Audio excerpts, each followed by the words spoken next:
It's a great pleasure for Egyptian Businessmen Association to welcome you today in the opening of the Egypt-Greece Business Forum and the first round of Egypt-Greece Business Council after its new formation under the umbrella of Egyptian Businessmen Association and the Hellenic Federation of Enterprises. And it's a great honor to have with us today His Excellency Mr. Dimitrios Korokollas, Greek Vice Minister of Foreign Affairs, and His Excellency Ambassador Marwan Badr, Assistant to the Minister of International Cooperation for European Affairs. Please welcome with me their Excellencies.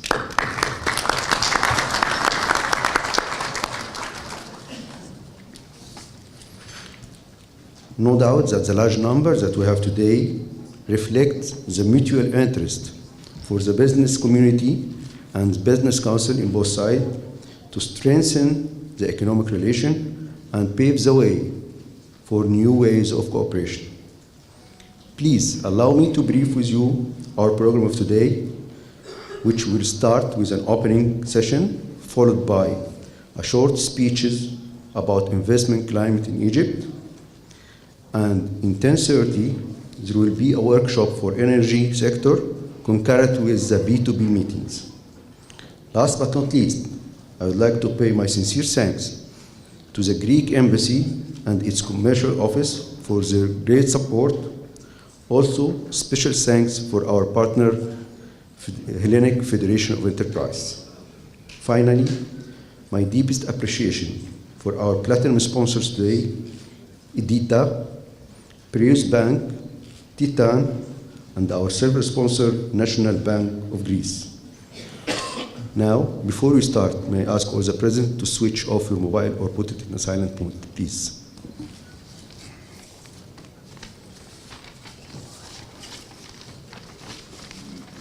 We start our opening session by welcoming remarks from Engineer Hani Berzi, Chairman of the Egyptian side of Egypt-Greece Business Council. Please, Engineer Hani. Introduction.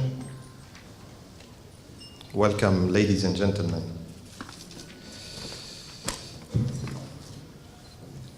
Your Excellencies, Deputy Minister Kourkoulas, Your Excellency Ambassador Badr, Your Excellency Ambassador Lazaris, Your Excellency Dr. Hassan Fahmy, Chairman of GAFI, my counter-chairman, Mr. Yotis, and the Greek delegation, a very warm welcome to Egypt.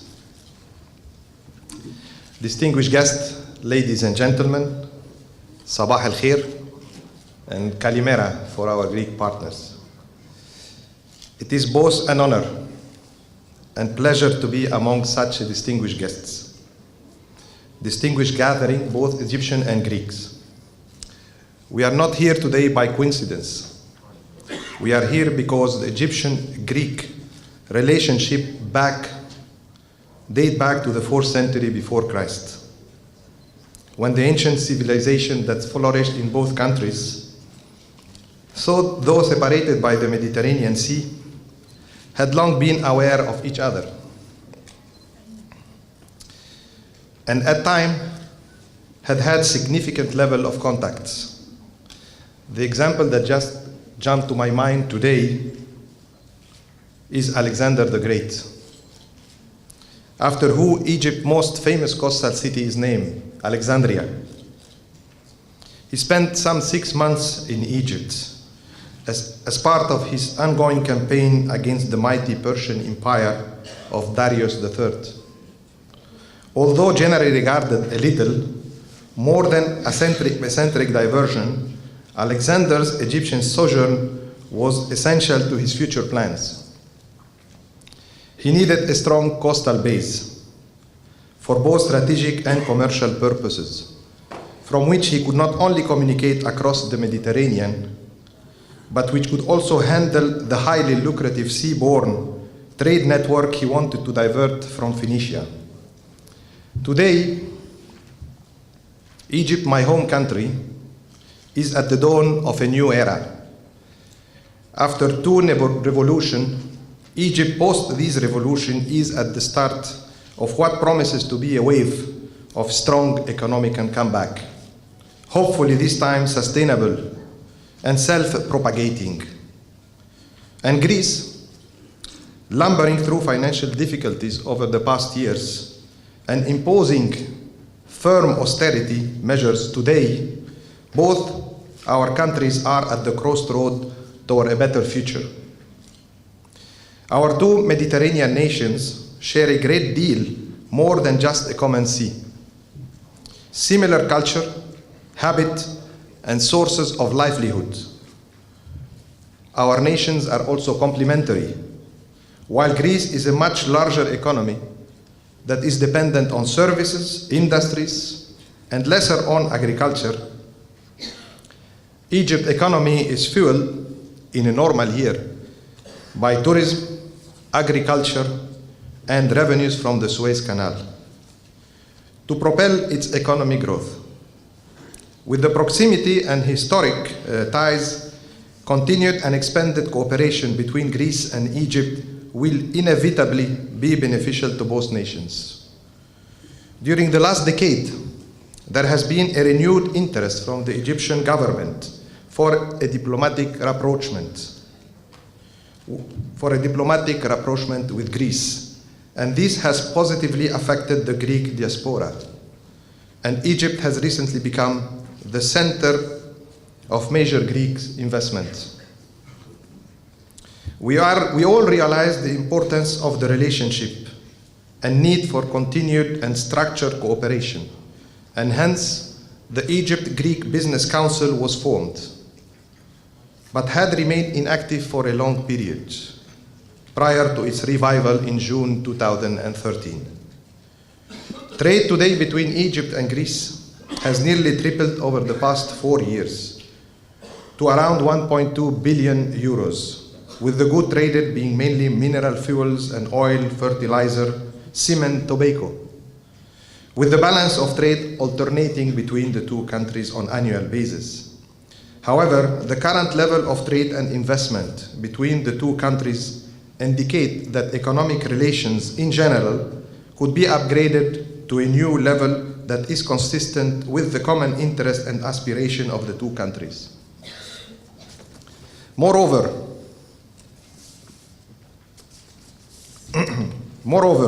there is great mutual benefit to both countries if one takes into account the prospect of benefiting from their membership in a number of regional economic groupings, as Egypt could serve as a gateway for Greece into Africa, given its membership in the COMESA, and it being party of the Agadir Convention, while Greece can serve as a gateway for Egypt into South and Eastern Europe. Today, we have 139 Greek companies that invest in Egypt, with a total investment of $613 million. However, this number could be even higher, a level we hope to see doubling a level that we hope to see doubling or even tripling over the next 5 years. Today, Greek companies invest in industry, in construction, in tourism, financial services, and food industries in Egypt. Some of the largest companies in Greece has invested in Egypt.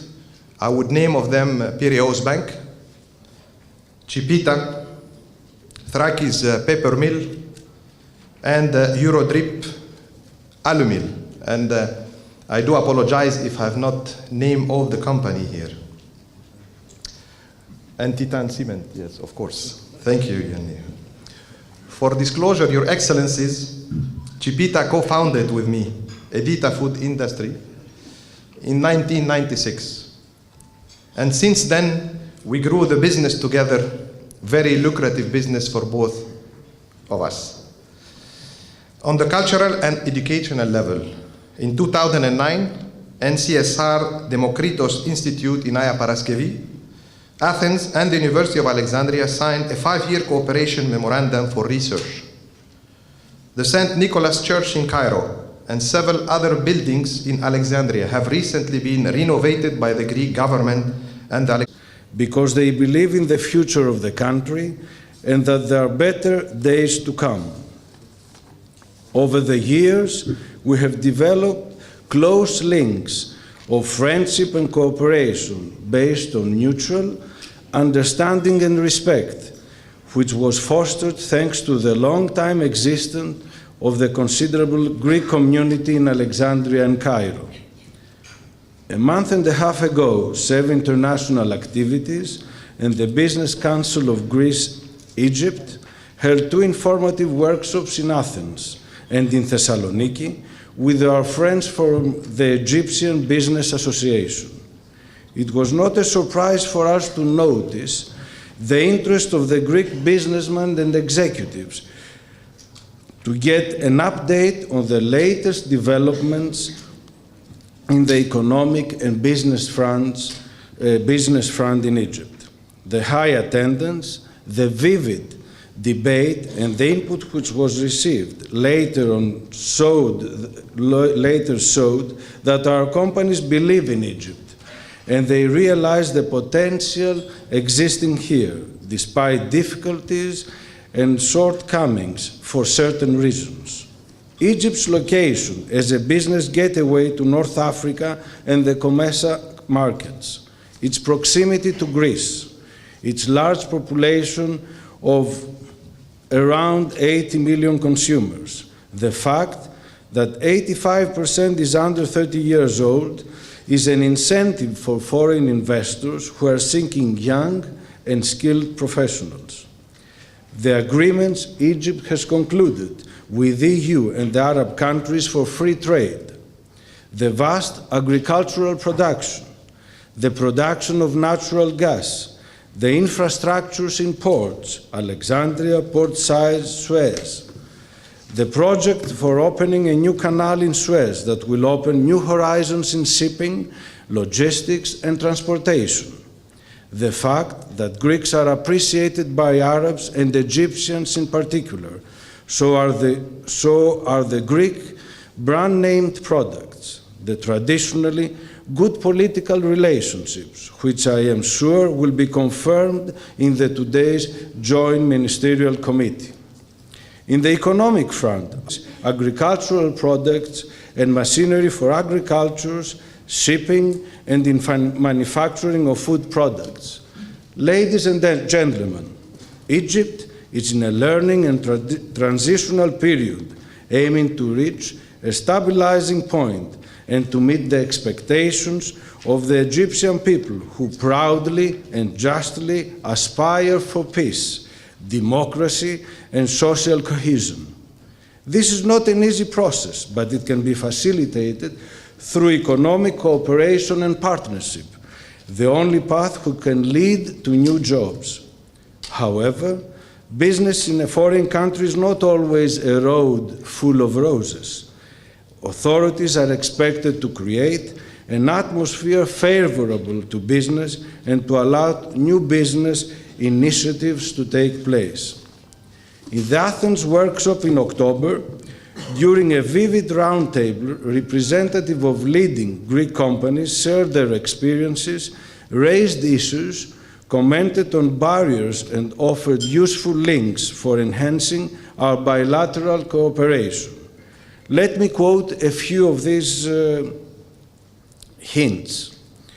There is a hesitation in some occasions by Egyptian authorities to take decisions or to reply in due time with regards to requests submitted by Greek companies for permits and other bureaucratic procedures. Some Greek companies feel that they are not equally treated in terms of various fees and costs imposed either by state organizations or local authorities, municipalities, etc., as local companies are.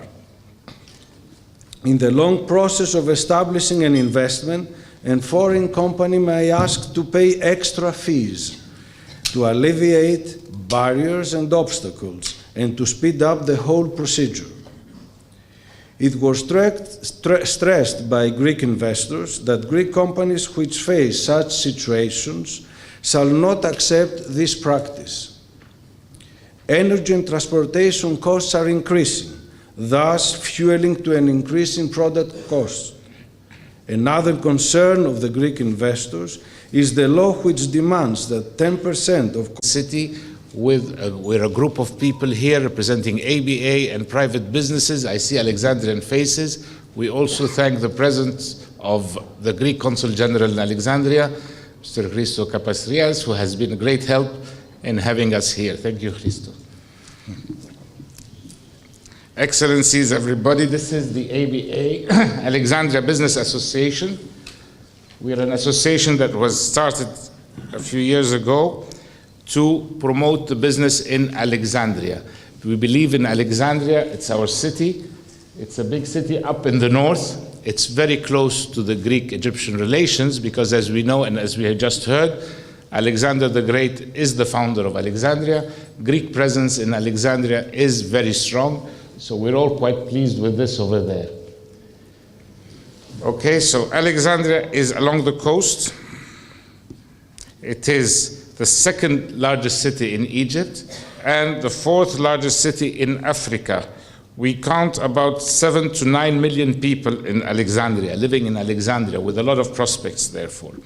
At the same time, it is a major industrial and business hub. We estimate, according to the local statistics, 40% of Egyptian industry is located in Alexandria and the area around Alexandria.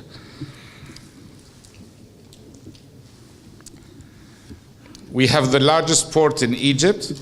Now there are other ports being built around between Damietta and then on the canal we're going to see a lot of movement, but it is still one of the oldest and major ports. It is two parts, Alexandria Port and the Khela Port, with a lot of shipping activities to all over the world. I don't think there is one destination in the world which is not served by Alexandria.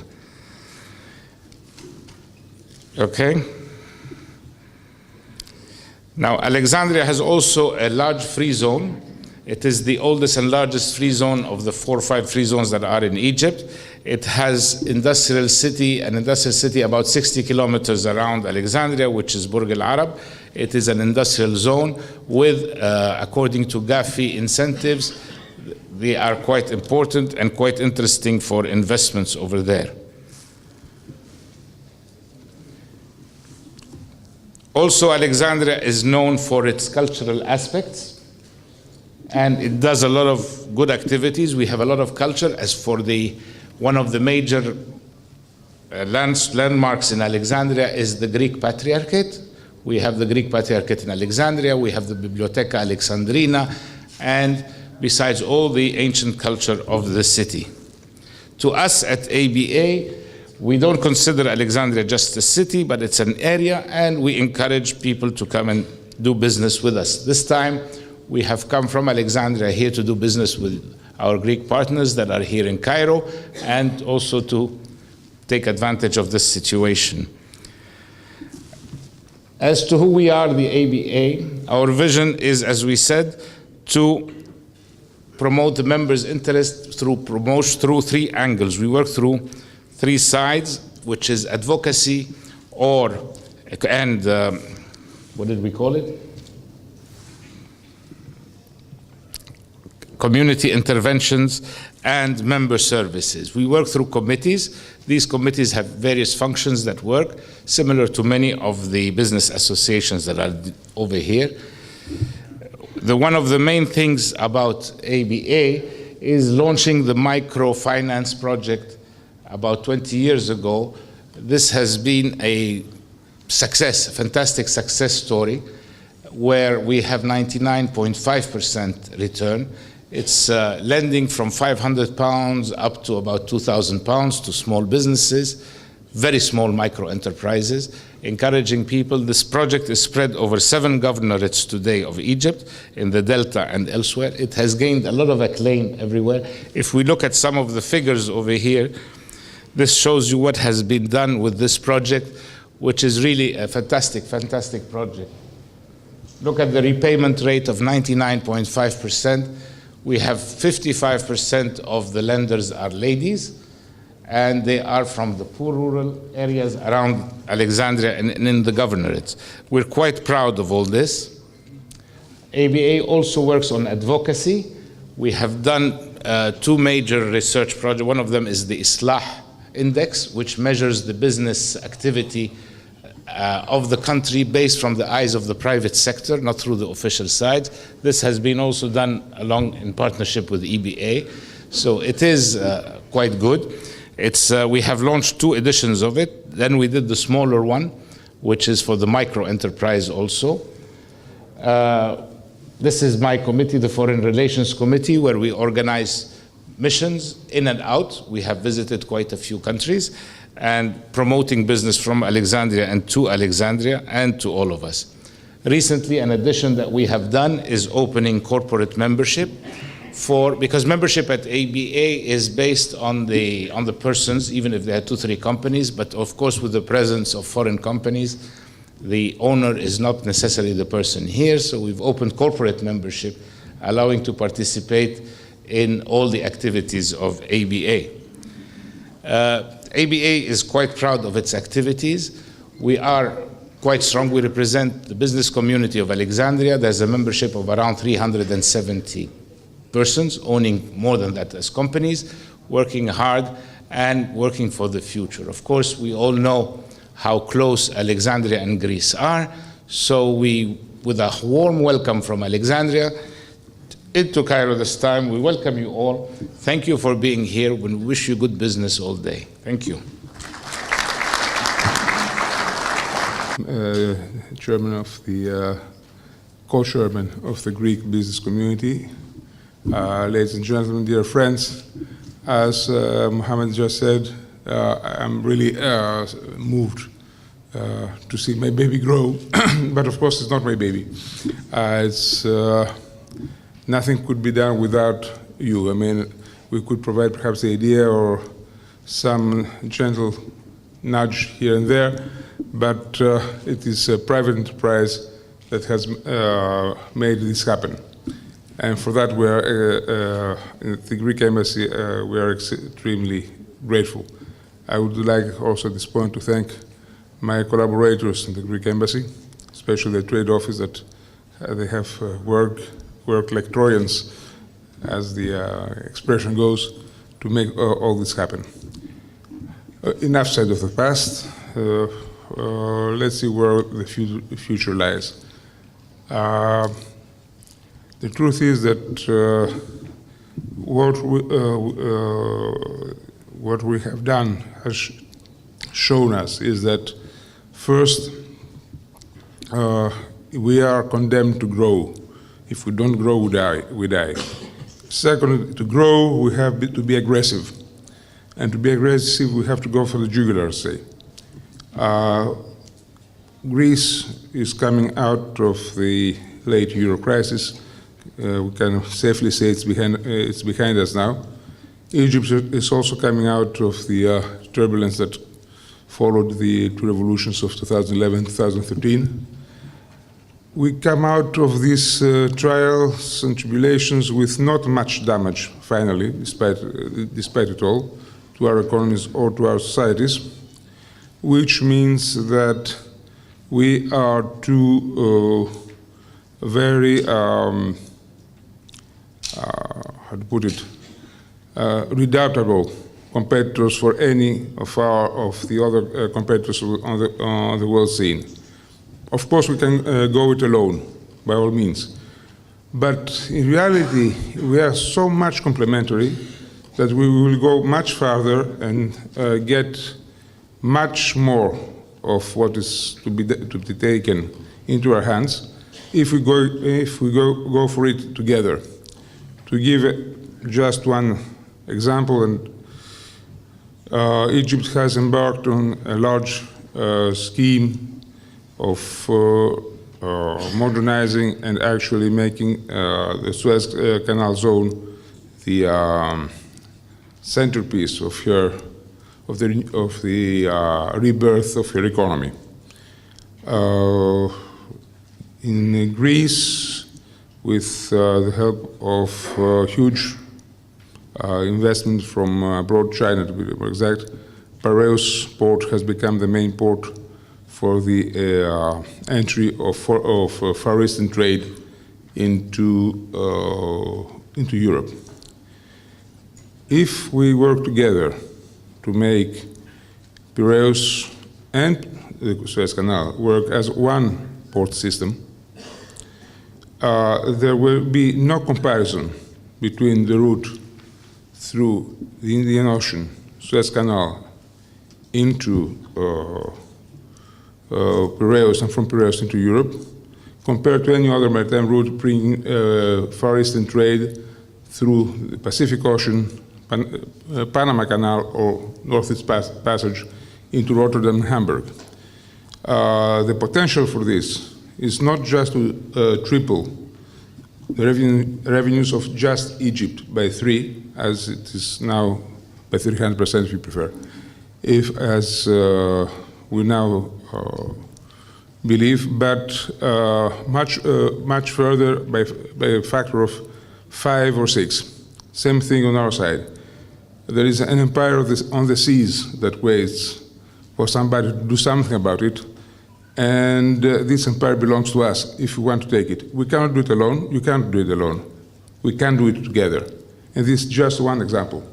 There are many more opportunities that wait for us over there on the world scene. We have shown that we can do it in a time of a really dire crisis. But I'm very much confident that now that we are coming out of those crises, tomorrow belongs to us. Thank you. His Excellency, Vice Minister of Foreign Affairs of Greece, His Excellency, Ambassador of Greece to Egypt, His Excellency, Dr. Hassan Fahmy, Chairman of the Investment Authority of Egypt, His Excellency, Ambassador Marwan Badr, Assistant to the Minister of Foreign Cooperation. Ladies and gentlemen, I will not talk too long because you heard too many speeches. I will be very specific.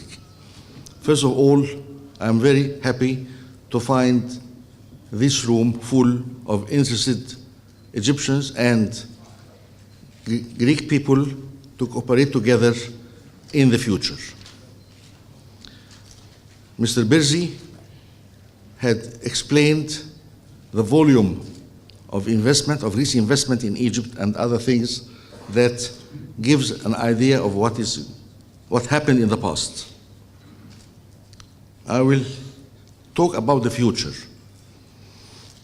Egypt is very keen to help coming investors to be sure that they are investing in the right country. The investment law is being studied to be changed. The Investment Authority had worked heavily to have a new version of the investment law that will be issued before March, when Egypt will have the international conference about helping Egypt. I can tell you that this new law has too many things we studied to improve the things that the investors, or the bad things that the investors were talking about in the past. So I just want to tell you that you will find a new investment law coming soon. Moreover, we know that our country has bad bureaucracy. So this investment law is bypassing the bureaucracy completely to make the life of the investor so easily to deal with everything in Egypt through one-stop shop. I will not talk too long, as I said. I just want to say that Egypt, after the new government and the new president, is very keen and aggressive to make strong international and Egyptian projects. The Suez Canal project, as you had heard, I believe will be one of the flags that Egypt will start very soon. You have to know that the canal length is 176 kilometers. Both sides will be developed. 10% of the international trade passes through this canal. And I can talk too much about it, but it's enough to say this. Moreover, on the Mediterranean, we have about 300. Some of our current European partners have started a policy which is not correct vis-à-vis Europe with the crisis in the Suez Canal. And I'm very proud that during this difficult period for Egypt, the Greek canal pilots ensured the continuation of the traffic in the Canal Suez when other Europeans have left the country. And we, of course, we are very grateful about the hospitality with which your country and your people are respecting the presence of the Patriarchate of Alexandria, which is a very important historical, spiritual institution for us, which has influence not only in the region but all over Africa. And we are also very grateful for the hospitality that during the very dark period of the Second World War, when my country was occupied by the Nazi, Hitler's army, where in the Egyptian soil, the Greek government, parts of the Greek army, and many Greek people have found very friendly hospitality. As it was also said, our business contacts and our trade relations are improving. We are getting out of a terrible crisis, which has led to 5 or 6 consecutive years of recession of the Greek economy. But this crisis also has been used as an opportunity to reform the Greek economy, to introduce badly needed reforms, and to make our economy more competitive. So we see now that our competitiveness has been reinforced. Our exports are growing everywhere. And I would say we had, in the last, you have also experienced here in Egypt difficult times, politically difficult, but also economically difficult. But I'm very optimistic that the new start of the Egyptian economy, of the Egyptian society, will bring a brighter future, and we are ready and are willing to contribute and to cooperate with you on this endeavor. In a few hours, I'll be signing on behalf of the Greek government the protocol of the Joint Committee on Economic and Technical Cooperation between our two countries, which is a document that comprises a big spectrum of our cooperation in transport, in science.